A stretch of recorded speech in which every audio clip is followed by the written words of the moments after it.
again, and welcome to our Friday Insights edition. This is Robert Schein, Managing Director and Partner of Blanke Schein Wealth Management. Today is July 31st, 2020, and we got several topics to talk about that are market-related, relevant, real-time, moving markets right now. So let's get right to our topics of the day. So all eyes are on Congress. They've failed to come to terms with extending the CARES Act. There's another deal in the works. It could be $1 trillion, it could be $3 trillion. Somewhere in between, we firmly believe they're going to land. We're seeing the White House provide concessions. There's talks of the liability blanket being removed and a few other things that are being removed. So it's the traditional President Trump doing the deal making. He's also using Steve Mnuchin, Treasury Secretary, to work with the Congress and the Democrats to sort of make a deal. But then there's also the Republicans right now that are digging in and saying that there might be too much stimulus out there. Now let's think about this. Right now we have $600 a week that is federal enhancement to what the state would provide if you claim unemployment insurance. So right now, part of the issue on Wall Street, while people may permanently lose their jobs, and that is absolutely tragic because there are some leisure and there's some, there's all these different categories and sectors of the economy that are going to honestly be permanently damaged and never come back. And so those people need that help. But there's a good portion of the economy that's receiving the state unemployment plus the $600 per week. So if you take the average salary in America, you take the $2,400 from federal assistance plus the state assistance, it's really tallied up that 57% of Americans right now are making more on this unemployment than actually working in the workforce. And so Congress is kind of debating, okay, so we did it quickly early on. Do we still need the $600 federal enhancement, or do we need just $200, or is it strategic to those in the travel and leisure and restaurant industry, those that have been service industry, those have been hit hardest?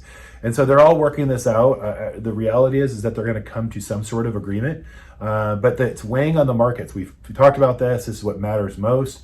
And as I said, the market is like a child. It needs sugar, which is candy high, if you will, and that's the stimulus. So the evidence is in the 10-year Treasury. We know the equity markets are down. We sort of plan for this, sort of a traditional seasonal as we get into August and September. There's traditionally a seasonal sort of breather and then a reset to higher highs by year end. But that always provides opportunity for us on the equity side. But what's concerning is the 10-year Treasury. So we're watching that very closely because it's re-hitting lows as it did all-time lows earlier this year. So 10-year Treasury, if you go into my notes in this daily broadcast every day, I don't know if you know this, but you can go in the notes section and see sort of my charts and graphs and everything else. This is the 10-year Treasury, and this shows that back in March we had a record low. And then ever since then, we've had a trading range for the 10-year Treasury. Well, right now, as of last night and tonight, the 10-year Treasury right here is on the lower side of testing the lows again. And a retest of the 10-year Treasury low, that could be healthy long-term. That's almost putting in a bottom for a good long-term. But that means we have a long ways to go here, so there could be a lower low for the 10-year Treasury. So the bond market specifically is weighing on this concern that Congress is agreeing to disagree, but it's traditional Congress, which is blinkmanship, if you will, whoever blinks first. But hopefully this doesn't prolong beyond the weekend. And that's what the concern is, that we're seeing the pressure building in the fixed income by way of the 10-year Treasury. So let's keep an eye on this. Let's see what Congress decides to do. Hopefully they're working this weekend, as we're all paying good tax dollar money for them to work and come to some sort of deal. A deal does need to get done, as evidenced by the 10-year Treasury, because it's basically indicating the economy does need additional assistance, because it's still not out of the woods yet as it relates to this coronavirus thing. So that's where we are, and let's go to our second topic. Second topic of the day, acceleration of a retirement wave. Now, for the last decade, we're in the middle of this, where there is, if you take the baby boomers, they're on the retirement wave, okay? So if you're born from 1946 to 1964, those are, by definition, that baby boomer generation.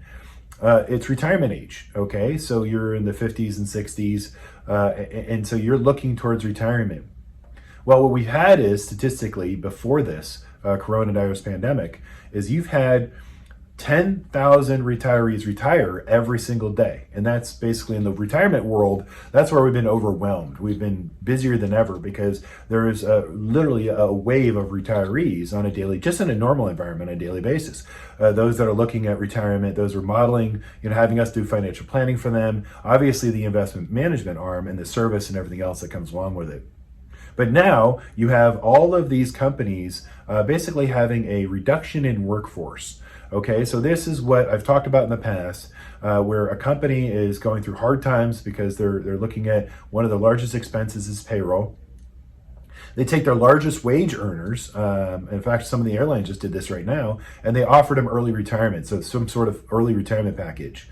So that individual who, let's say he's 60, 65, was thinking about retirement, just got an offered retirement package, early to retire, sort of the risk zone as it relates to coronavirus, doesn't really want or need to put themselves back into harm's way anytime soon, has been accelerated this retirement package.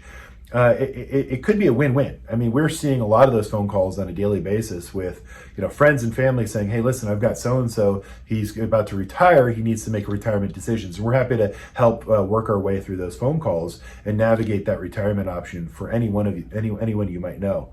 But on the other side, this is why the markets are up, because the largest costs are labor costs, okay, for a corporation.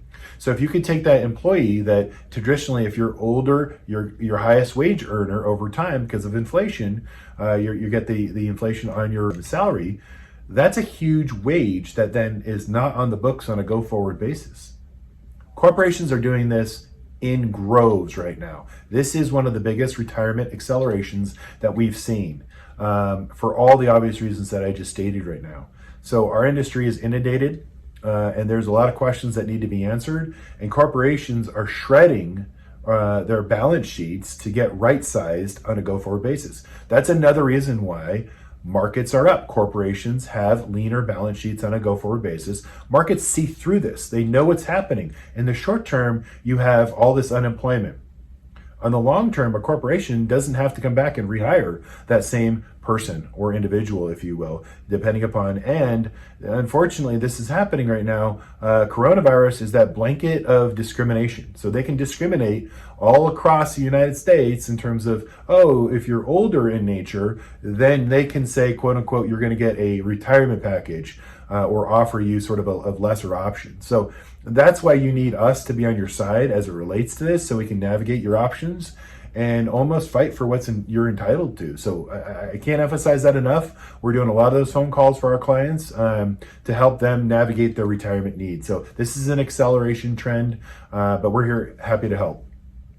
My final topic, we had the big four tech companies not only announced last night and crush earnings. As I said, this is a technological revolution, and it's pulling forward technology as we're seeing and using on a daily basis, all of us.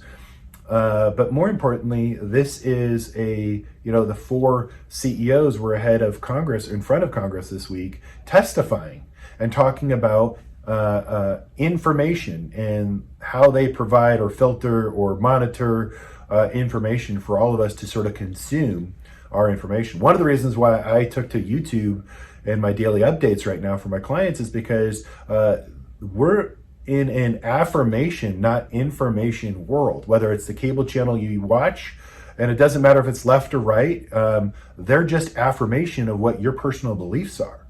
And same thing with social media. Social media is affirmation of your personal beliefs. And so you're not getting the news. You're not getting what's relevant to, in our case, what's moving markets, what markets are paying attention to. We have now over 100 plus videos that are really showing sort of our research and the access to our research, and putting it out here in terms of what we believe, what we see, what markets matter most, in terms of what we're paying attention to and how we're navigating our clients' portfolios. And I think we've done a pretty great job as it relates to the communication and then the investment management as a result, because you guys get to see what our due diligence, if you will, that's unvarnished, It's unbiased, unfiltered. But unfortunately, my take-home point for everyone today is just be careful. It doesn't matter who you're tuning into on the internet. There is information bias, as we all know. And so it's affirmation of what your personal belief is versus information. That's sort of my take-home Andy Rooney point of the day. And that's how I'll end our day here. And so thanks for listening. We want you to like and subscribe. Please share with friends and family. And enjoy your weekend and stay safe. Take care.